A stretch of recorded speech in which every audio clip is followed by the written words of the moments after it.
कृष्णाय वासुदेवाय हरे परमात्मने प्रणतक्लेशनाशाय गोविंदाय नमो नमः। आइए चैत्र मास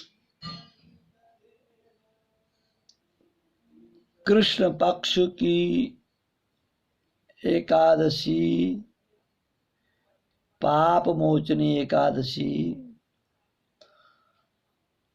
सभी एकादशियों के व्रत पापों को समाप्त करके अनंत पुण्य प्रदान करते हैं, परंतु चैत्र मास के कृष्ण पक्ष की इस एकादशी का व्रत जो जन्म जन्मांतरों के पापों को नष्ट कर देता है, सभी प्रकार की समृद्धि सुख अंत में मोक्ष प्रदायक इस एकादशी को भगवान विष्णु की पूजा आराधना करने का शास्त्रीय विधान है।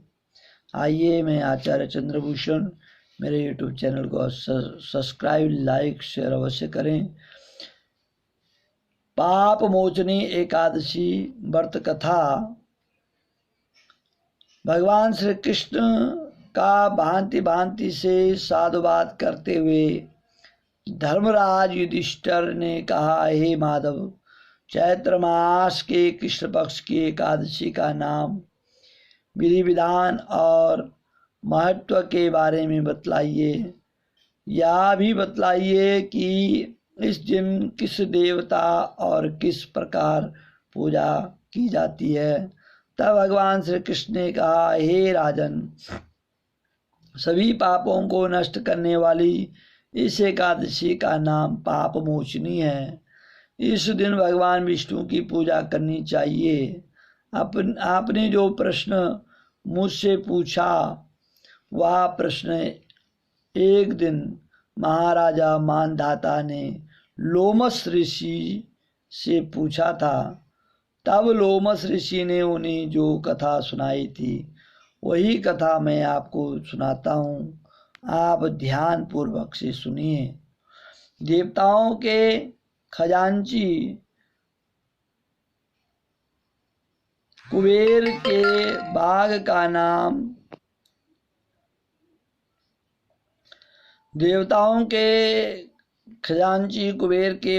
नाम चैत्र रथ था।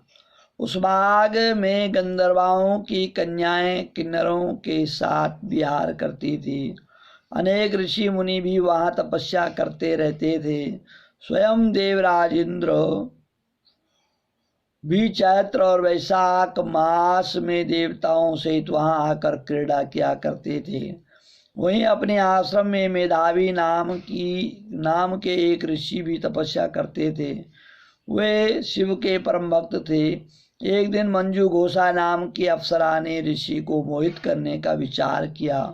वह भय के मारे उनके समीप तो नहीं गई, परंतु दूर बैठकर वीणा पर मधुर गीत गाने लगी।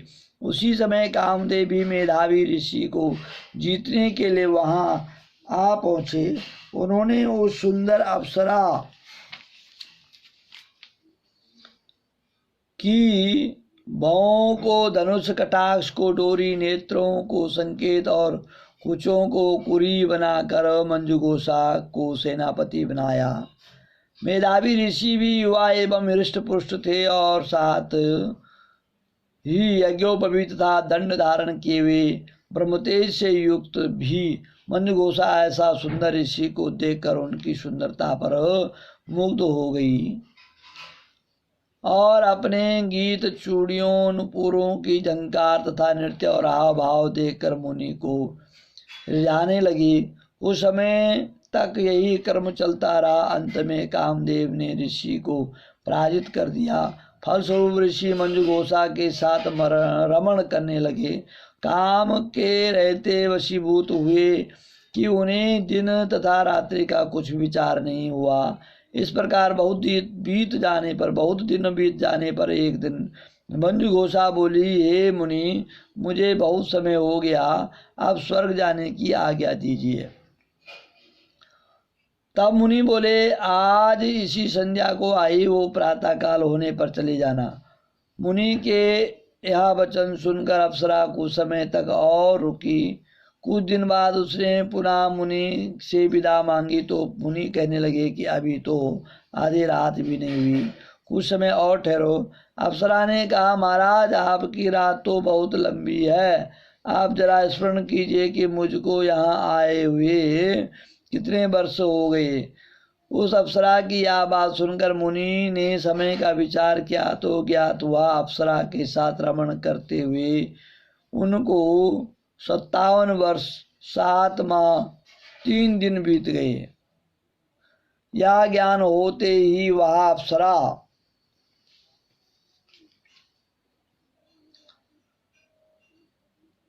उनको काल के समान प्रतीत होने लगी। मुनि अत्यंत क्रोधित हुए और उनकी आंखों से ज्वाला उत्पन्न होने लगी। बोले, मेरी कठिन परिश्रम से की गई तपस्या को तूने नष्ट कर दिया। तू महापापनी और दुराचारणी है, तुझे धिक्कार है, तूने मेरे साथ घात किया। इसलिए मैं तुझे श्राप देता हूँ कि तू पिशाचिनी हो जा। मुनि के श्राप से मंजुघोषा उसी समय पिशाचिनी हो गई। वह भयभीत होकर के मुनि से प्रार्थना करने लगी, हे महाराज, इस श्राप का किस प्रकार से निवारण कीजिए। अप्सरा के दीन वचन सुनकर मुनि बोले, अरे दुष्ट, यद्यपि तूने मेरा बहुत अनिष्ट किया, परंतु फिर भी मैं तुझे श्राप से मुक्त होने का उपाय बताता हूँ। चैत्र मास के कृष्ण पक्ष की एकादशी का नाम पाप मोचनी है और वह सब प्रकार के पापों को नष्ट करने वाली है। उसका व्रत करने से पिशाच योनि से तेरी मुक्ति होगी। ऐसा कहकर मेधावी ऋषि अपने पिता चव्यन ऋषि के आश्रम में चल पड़े। मेधावी को देखकर चव्यन ऋषि कहने लगे, अरे पुत्र, तूने ऐसा क्या अनर्थ किया जिससे तेरा सारा पुण्य क्षीण हो गया। तब मेधावी ने कहा, हे पिताजी, मैंने एक अप्सरा के साथ रमण करके घोर पाप किया। अब आप इस पाप को छूटने का उपाय बताइए। तब चव्यन ऋषि बोले, हे पुत्र, चैत्र मास की कृष्ण पक्ष की पाप मोचनी एकादशी का व्रत करने से समस्त पाप ताप नष्ट हो जाते हैं, इसलिए तुम उस व्रत को करो। पिता की आज्ञा पाकर मेधावी ऋषि ने विधि पूर्वक इस व्रत पाप मोचनी एकादशी का व्रत किया, जिससे उसके सब पाप नष्ट हो गए। उधर मंजुघोषा भी व्रत के प्रभाव से पिशाच योनि से मुक्त हो गई और वह दिव्य रूप धारण करके स्वर्गलोक को चली गई। लोमस ऋषि बोले, हे महाराज, पाप मोचनी एकादशी के व्रत को करने से सब पाप नष्ट हो जाते हैं। इस कथा को सुनने पढ़ने से 1000 गोदान का फल मिलता है और इस व्रत को करने से ब्रह्मत्या, गर्भपात, सुरापान, गुरुपत्नी प्रसंग आदि जैसे महान पाप हैं वो सब नष्ट हो जाते हैं और अंत में स्वर्गलोक की प्राप्ति होती है। बोले एकादशी महात्म्य की जय, एकादशी व्रत कथा की जय। जय जय श्री राधे, हर हर महादेव, नमो नारायण।